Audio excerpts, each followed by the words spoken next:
Assalamualaikum warahmatullahi wabarakatuh. Nama saya Amanda Safnia Zahra dengan NPM 1811060106 dari kelas Biologi I. Saat ini saya ingin mempresentasikan PPT saya yang berjudul Bioremediasi. Adapun tujuan dari pembuatan video ini adalah bertujuan untuk memenuhi nilai mata kuliah bioteknologi. Langsung saja kita masuk ke pembahasan pertama, yaitu definisi dari bioremediasi. Jadi memang jika kita membahas tentang bioremediasi ini tidak akan jauh dari pembahasan biodegradasi. Jadi sebenarnya apa bioremediasi itu? Jadi jika diuraikan, bioremediasi ini terdiri dari dua kata, yaitu bio dan juga remediat. Di mana bio ini berartikan sebagai biologi organisme dan juga remediat ini diartikan dengan pemulihan. Dengan kata lain, bioremediasi ini adalah strategi atau proses detoksifikasi atau penurunan tingkat racun dalam tanah atau lingkungan lainnya dengan menggunakan mikroorganisme, tanaman, atau enzim mikroba atau enzim tanaman. Nah, nanti itu enzim-enzim yang diproduksi oleh mikroorganisme ini yaitu akan memodifikasi polutan beracun dengan mengubah struktur kimia polutan tersebut. Nah, peristiwa perubahan itu disebut dengan biotransformasi. Biasanya biotransformasi itu akan berujung pada proses biodegradasi. Nah, sebenarnya biodegradasi itu artinya apa? Biodegradasi itu jika diuraikan lagi, itu terdiri dari dua kata juga, yaitu bio dan juga degrade. Di mana bio ini artinya adalah sama, yaitu biologi organisme, dan juga degrade ini artinya adalah penguraian. Jika dijabarkan lagi, maka artinya itu adalah sebagai proses transformasi sebuah substrat menjadi substrat baru melalui reaksi secara biokimia dengan keterlibatan mikroorganisme seperti bakteri dan jamur dalam prosesnya. Nanti dalam proses biodegradasi ini tuh jika di bioremediasi prosesnya disebut sebagai biotransformasi, di biodegradasi ini prosesnya disebut sebagai enzimatik karena dia menggunakan enzim-enzim yang dihasilkan oleh mikroorganisme. Nah, memang jika kita lihat seperti ini tuh pengertian dari biodegradasi dan bioremediasi ini memiliki kemiripan ya, karena keduanya melibatkan biologi organisme dalam prosesnya. Namun yang patut kita garis bawahi bahwa biodegradasi ini tuh lebih bertitik berat pada proses yang terjadi, sedangkan bioremediasi ini lebih menekankan pada aplikasi dari proses tersebut.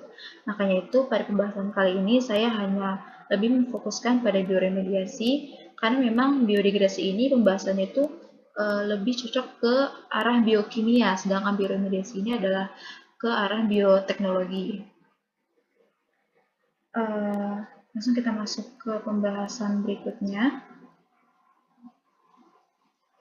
Jadi memang untuk bioremediasi ini terjadinya itu awal itu memang secara natural gitu. Jadi ada yang dinamakan dengan mikroba lokal atau indigenous. Gitu. Nanti biasanya mikroba lokal ini tuh yang akan melakukan proses degradasi gitu. Nah, proses degradasi yang dilakukan oleh mikroba lokal ini itu biasanya itu prosesnya sangat bervariasi gitu dan membutuhkan waktu yang lama. Nah, dengan seiring dunia ini semakin berkembang, maka banyak polutan-polutan baru. Makanya itu kita butuh satu solusi untuk bagaimana menangani polutan-polutan ini dengan cepat dan dengan baik gitu dan efisien. Nah, makanya itu karena munculnya masalah ini, barulah terkenal istilah bioremediasi. Lalu kita masuk ke pembahasan selanjutnya ini, yaitu peran mikroba dalam bioremediasi. Seperti kita sudah tahu sebelumnya bahwa bioremediasi ini memang prosesnya melibatkan mikroba, makanya itu peran mikroba di situ sangatlah penting karena proses bioremediasi ini sangat tergantung pada keberadaan mikroba penguraian. Lalu bioremediasi ini juga sering berlangsung dengan lambat, makanya itu nanti itu keberadaan enzim yang dihasilkan oleh mikroba ini akan mempercepat terjadinya reaksi karena memang enzim ini fungsinya adalah sebagai katalis. Nah, bioremediasi ini hanya berlangsung dengan mikroba yang tepat agar dapat berlangsung dengan baik. Jadi memang hanya mikroba-mikroba penguraian yang spesifik saja untuk spesifikasi polutan gitu, untuk penguraian spesifikasi polutan yang beracun, makanya harus disesuaikan gitu. Dan juga mikroba penguraian ini akan memanfaatkan proses metabolismenya, nanti dia akan masukkan enzim, nanti enzim-enzimnya ini untuk mempercepat proses dari bioremediasi. Lalu kita masuk ke strategi bioremediasi. Jadi memang pada mulanya bioremediasi ini hanya terfokus pada bioremediasi ceceran minyak mentah. Namun kemudian semakin berkembang penggunaan bioremediasi ini, apalagi karena jenis pencemaran ini sudah mulai banyak ditemukan di lingkungan gitu. Makanya itu penggunaan bioremediasi ini juga menjadi meluas gitu. Nah, di sini ada contoh-contoh dari polutan-polutan beracun yang ada di lingkungan yang terfokuskan yang bisa digunakan oleh bioremediasi gitu. Bisa digunakan proses bioremediasi untuk proses penguraian. Dan ini sudah dilakukan di beberapa negara maju. Di sini ada tabelnya, bisa dilihat. Contohnya itu seperti yang sangat umum itu seperti gasolin dan juga plastik, itu sudah sangat umum. Lalu ada juga yang jarang seperti PCBs atau polychlorinate biphenyls, itu sangat jarang ditemukan keberadaan di lingkungan. Tetap ini adalah sesuatu polutan beracun yang harus ditangani gitu. Dan ada banyak contohnya, bisa lihat di sini. Nah, jadi memang karena bioremediasi ini lebih penggunaannya itu lebih spesifik, makanya ada faktor-faktor yang harus dipertimbangkan agar bioremediasi yang dilakukan ini benar-benar terjadi tepat sasaran. Nah, faktor-faktor yang pertama itu adalah peraturan yang mengatur tentang manajemen akhir dari tujuan bioremediasi, konsentrasi minimal, dan juga kontaminan yang disyaratkan dari hasil bioremediasi. Jadi memang peraturan-peraturan yang mengatur tentang manajemen akhir itu, manajemen akhir dan juga tujuan bioremediasi ini harus dipertimbangkan gitu, harus dilihat dan harus ya pokoknya dipertimbangkan gitu. Karena ini sangat penting. Lalu yang kedua itu adalah pemahaman tentang kontaminan, meliputi jenis senyawa, penyusun, konsentrasi, dan juga tempat terjadinya. Seperti yang sudah dibahas sebelumnya, bahwa mikroba ini hanya bekerja pada hanya bisa mengurai polutan-polutan spesifik. Makanya kita harus tahu nih jenis senyawa penyusunnya itu apa, konsentrasinya apa, dan tempat terjadinya apa. Karena memang mikroba itu hanya akan hidup pada tempat-tempat yang mendukung untuk mereka hidup gitu, untuk mereka perbanyak diri di situ. Makanya harus dilihat juga apa tempat terjadinya biar disesuaikan. Lalu yang ketiga ada jenis mikroba yang diharapkan. Jadi agar proses penguraian secara biologis ini terjadi secara aktif dengan mencocokkan kemampuan metaboliknya dengan jenis dengan konsentrasi kontaminan. Jadi memang harus dilihat mikroba apa yang diharapkan agar dia itu bisa cocok gitu dengan kemampuan metaboliknya dengan jenis dan konsentrasi kontaminan yang ingin diuraikannya. Lalu yang keempatnya ada pemindahan atau migrasi kontaminan secara dinamik yang kemudian polutan menyebar ke tempat lain sehingga proses bioremediasi menjadi tidak efektif. Jadi kita tuh harus tahu perpindahan atau migrasi kontaminannya itu bagaimana, karena jika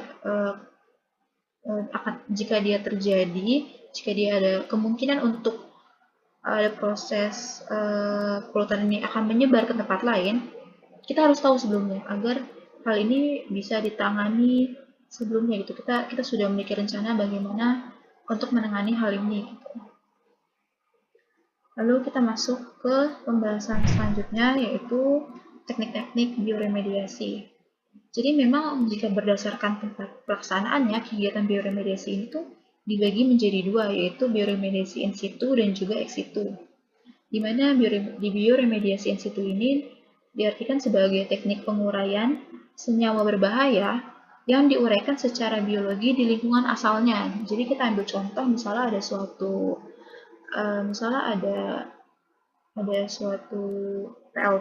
pembangkit listrik gitu di tengah-tengah laut atau di pinggir laut.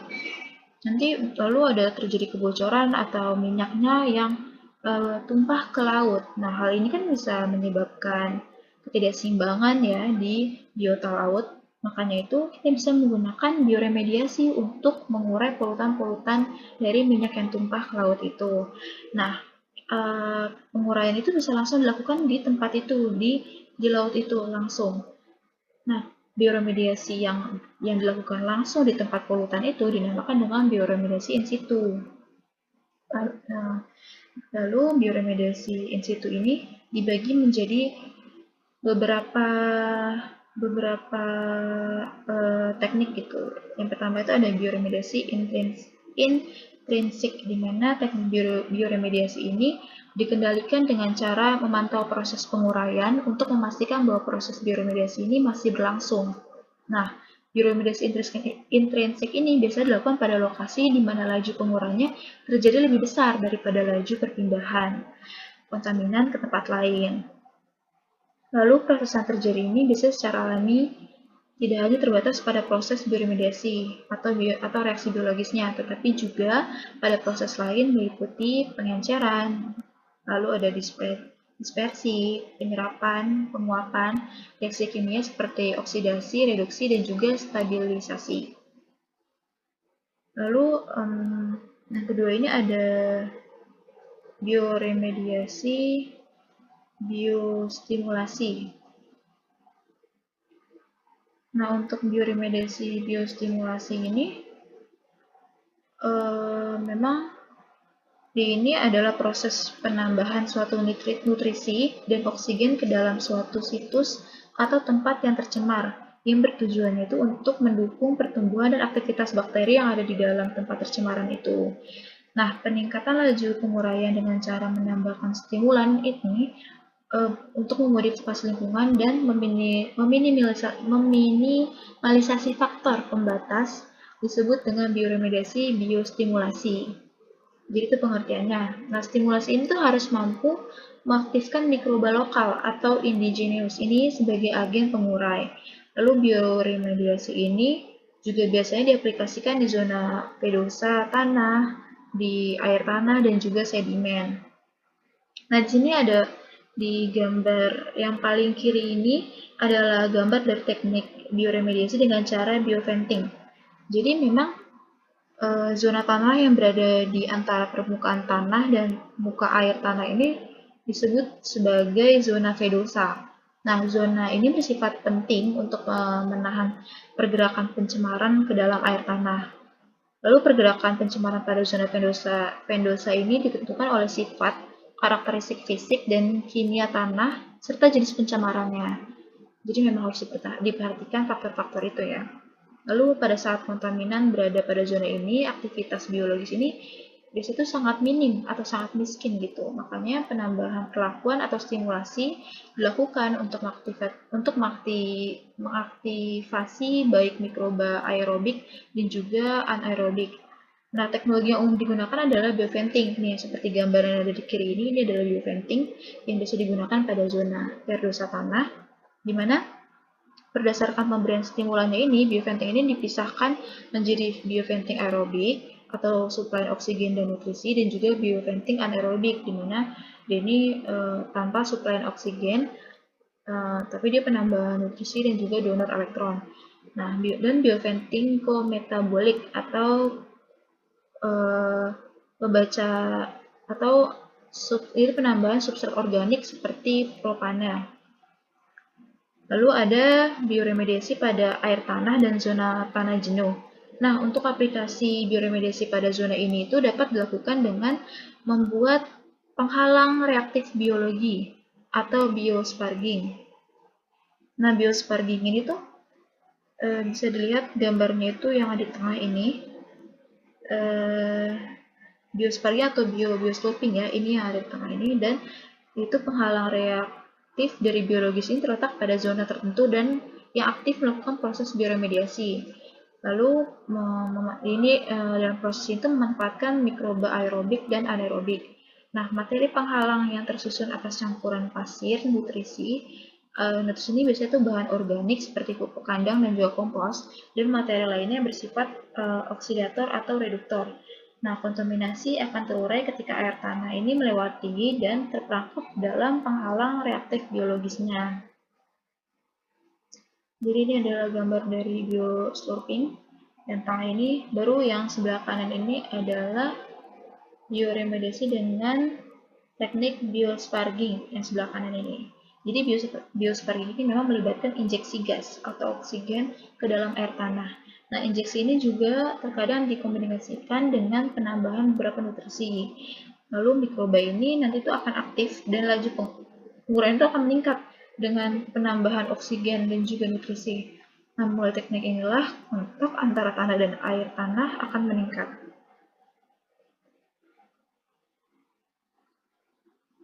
Lalu kita masuk ke pembahasan yang selanjutnya, tekniknya selanjutnya, yaitu teknik bioremediasi ex situ, di mana bioremediasi ex situ itu adalah teknik penguraian senyawa berbahaya yang didahului dengan upaya pemindahan polutan ke lokasi lain.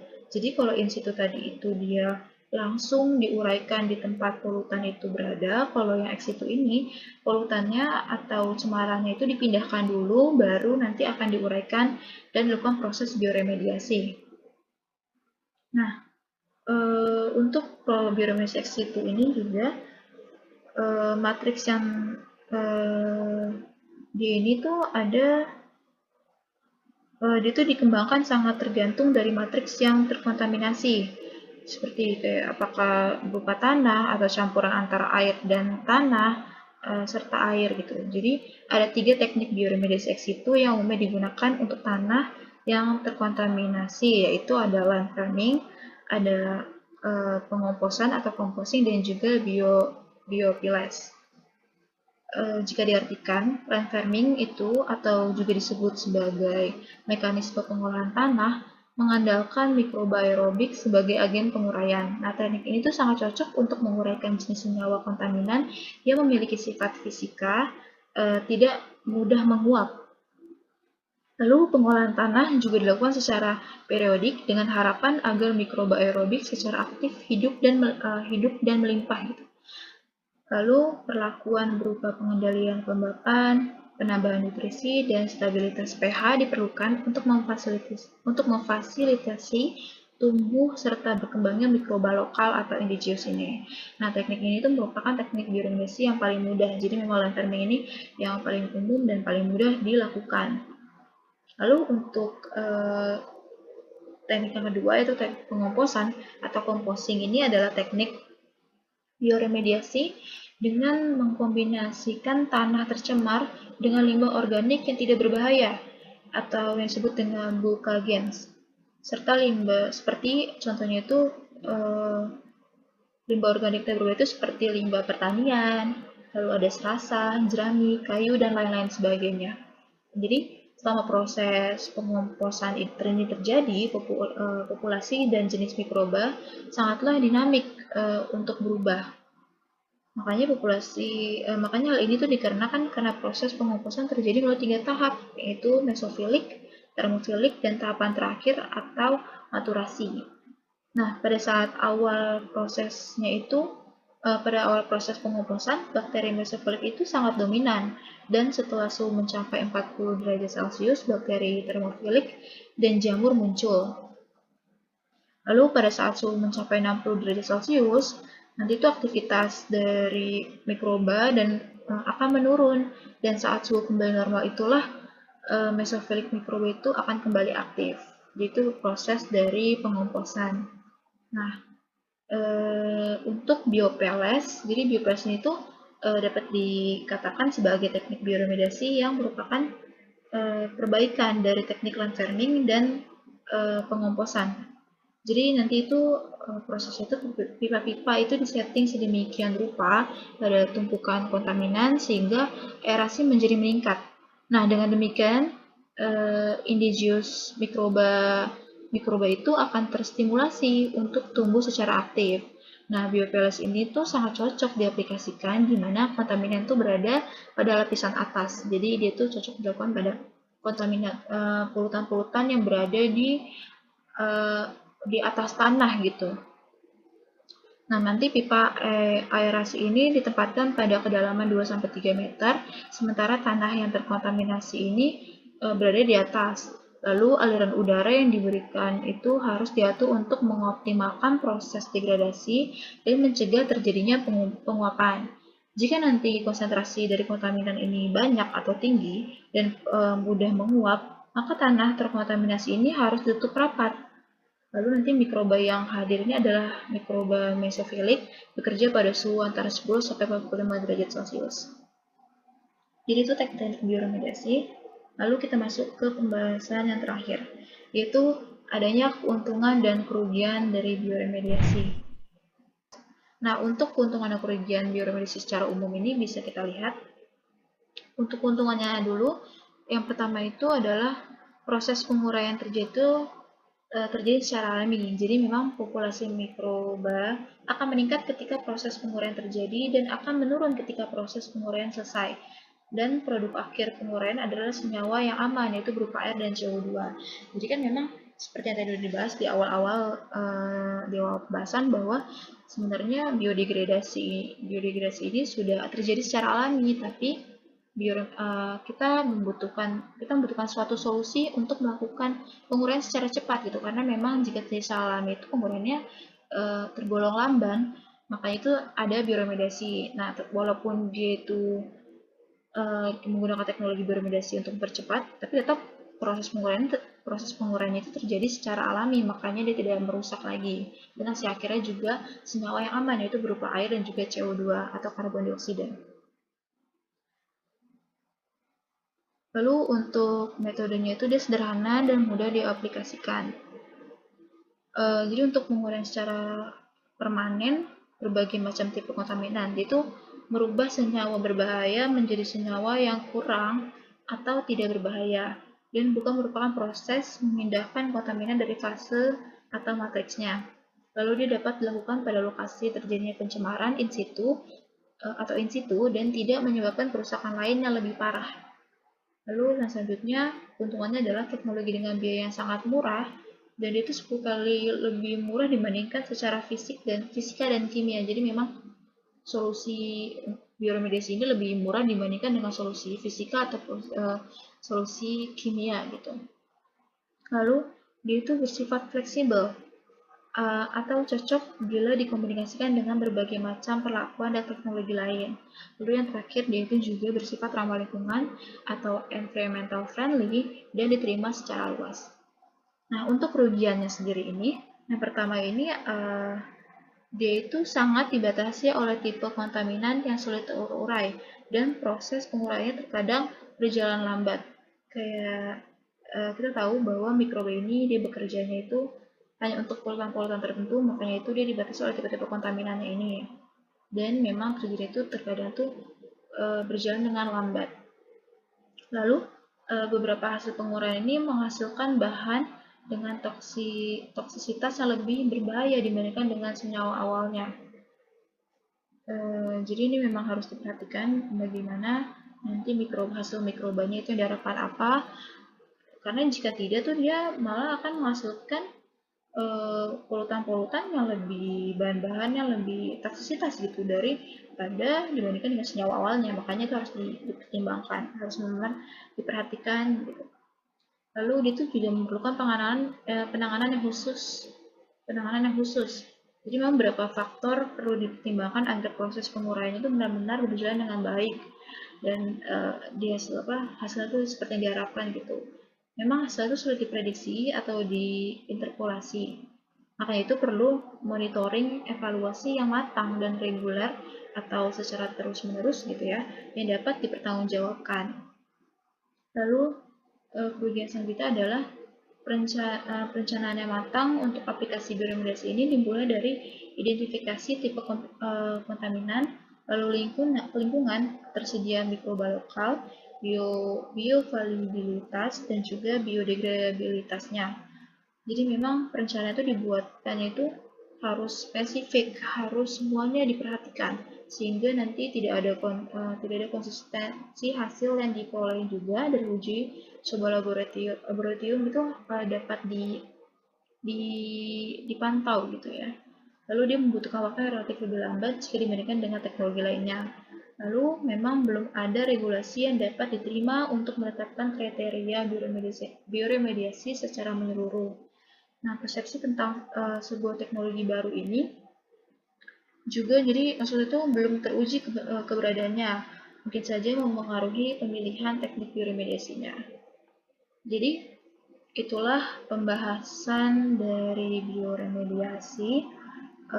Jadi memang bioremediasi ini sebenarnya di samping dari kendala-kendalanya, memang bioremediasi ini adalah salah satu solusi yang paling baik karena dia tuh tidak menggunakan biaya yang mahal. Walaupun dia tuh menggunakan waktu yang lama, tapi karena kenapa waktunya lama? Karena kita tetap menggunakan mikroba sehingga prosesnya itu terjadi itu secara natural. Makanya itu karena prosesnya natural memang waktunya itu relatif lebih lambat jika dibandingkan dengan teknologi-teknologi yang mengarah ke fisika atau kimia. Tapi eh, hasilnya ini adalah senyawa yang aman yaitu berupa air dan karbon dioksida. Jadi tidak mencemari lingkungan lagi. Makanya dari itu memang bioremediasi ini bisa dipertimbangkan lagi untuk proses penguraian polutan yang polutan yang berbahaya gitu ya. Saya rasa cukup sekian pembahasan dari saya. Semoga bermanfaat. Wabillahi taufiq wa hidayah. Wassalamualaikum warahmatullahi wabarakatuh.